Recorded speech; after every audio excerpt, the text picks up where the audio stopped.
Well, before I offer this reflection, I suppose the first thing I really have to say is Happy St. Patrick's Day.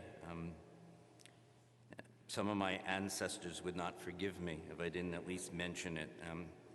The priest in the parish where I was helping yesterday told me he was going to wear green vestments today, but I couldn't bring myself to do that.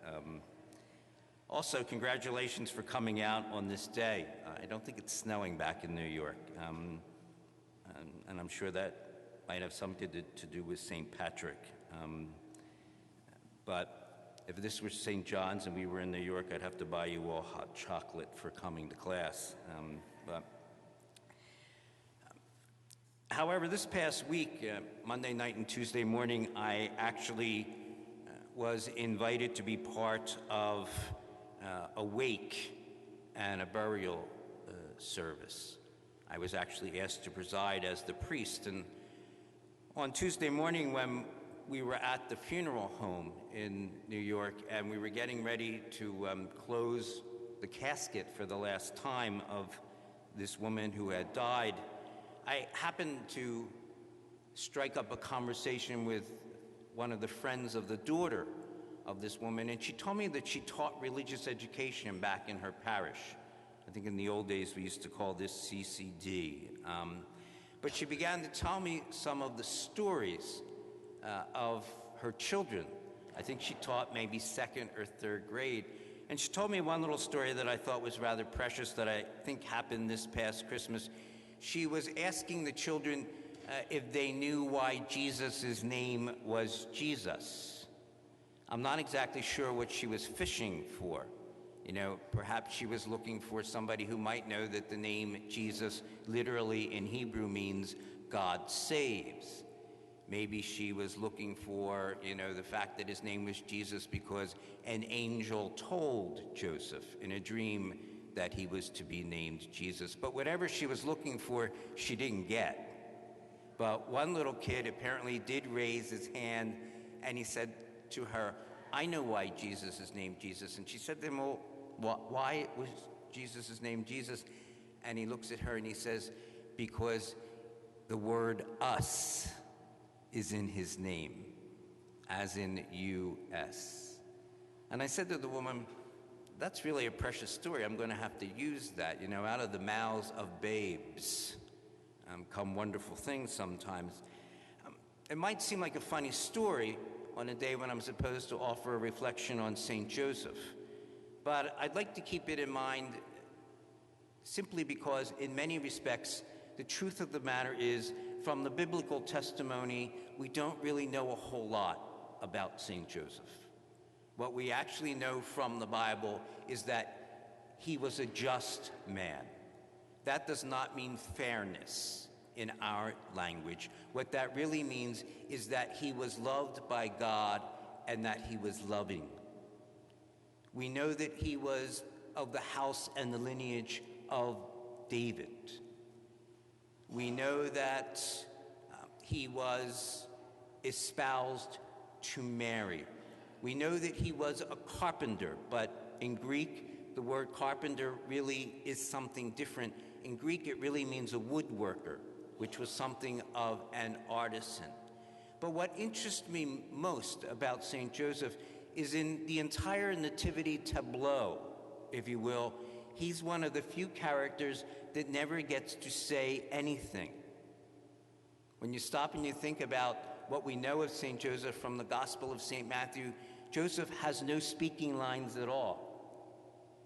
Mary talks, Elizabeth talks, Herod talks, Zechariah talks, the angels talk, the Magi talks, but St. Joseph actually gets to say nothing. He never opens his mouth. But there is one interesting little fact about St. Joseph, if we're to trust the Gospel of Matthew, and that is, it infers that at least on one occasion, he opened his mouth and he had to say something. Because when the angel appears to Joseph in a dream, he says to Joseph, "Don't be afraid to take Mary as your wife." And then he goes on to say that she is to bear a son, and you are to name him Jesus. If we're to trust the gospel, Jesus got his name because at some point Joseph opened his mouth, and Joseph said his name is going to be Jesus, because as his guardian, as his father, that was Joseph's prerogative. You might say, in a sense, that Joseph is the strong, quiet type. He watches over Jesus. He watches over Mary. When they're in danger, he takes them to Egypt. When it's time to come home, he brings them home. And the last sighting that we have of Joseph is when Jesus is 12 years old in the temple. After that, we never again hear about St. Joseph. To be quite honest with you, we don't even know where he is buried. One of our brothers, Brother Augustine Towie, who in fact has since, you might say, been gathered home to God, he was something of playwright and an artist. He actually has published stuff and has had stuff on television. But one of the very last collections of his poems before he died was entitled Jesus, Mary, and Joseph, Pieces for the Holy Family. And the very first little reflection or poem that he has in that poetry book is simply called Joseph B.C. In other words, Joseph before Christ. And he simply has 4 lines, and they're supposed to be St. Joseph speaking. And this is what he has Joseph saying: "Not before he and she did I have a life, could I say, of my own. It was all carpentry, a table and chair for them, a stool for a neighbor, not even time to admire the forest of trees and the blue sky in the background. It came so suddenly. The angel was here, then gone. Life was different." Because of St. Joseph's role, for us as Christians and as Catholics, life is different. St. Joseph had and has a very unique role in the economy of grace and the economy of salvation. He's strong, but he's silent. Earlier this week, in the midst of that funeral, I got a call from a friend, actually, who lives here in Philadelphia. The young people will forgive me for this, but I prefer phone calls to texting because, you know, at least with a phone call, you get the timbre and the tone of a voice. And the minute I heard his voice, I said to him, "What's wrong?" And he said to me, "I need prayers." To make a long story short, there was a doctor's visit. There was a spot. There was a biopsy. And it came back positive and malignant. And he said 3 words to me that have sort of crashed into my ear like a very bad accident. He said, "Mike, I'm scared." And I think that he has every reason to be. Right now, he needs the strong, quiet type.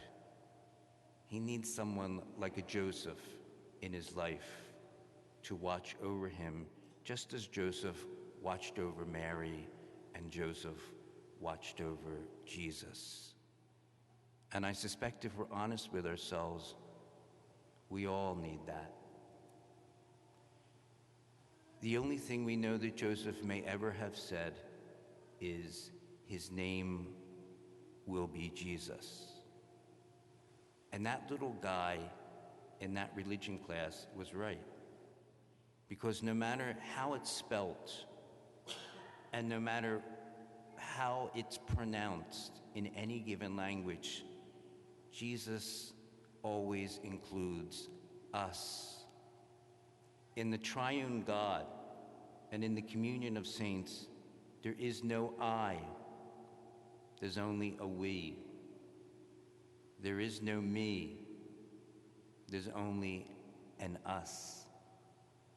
Joseph watching over Mary, Joseph watching over Jesus, Joseph watching over us, just like God does.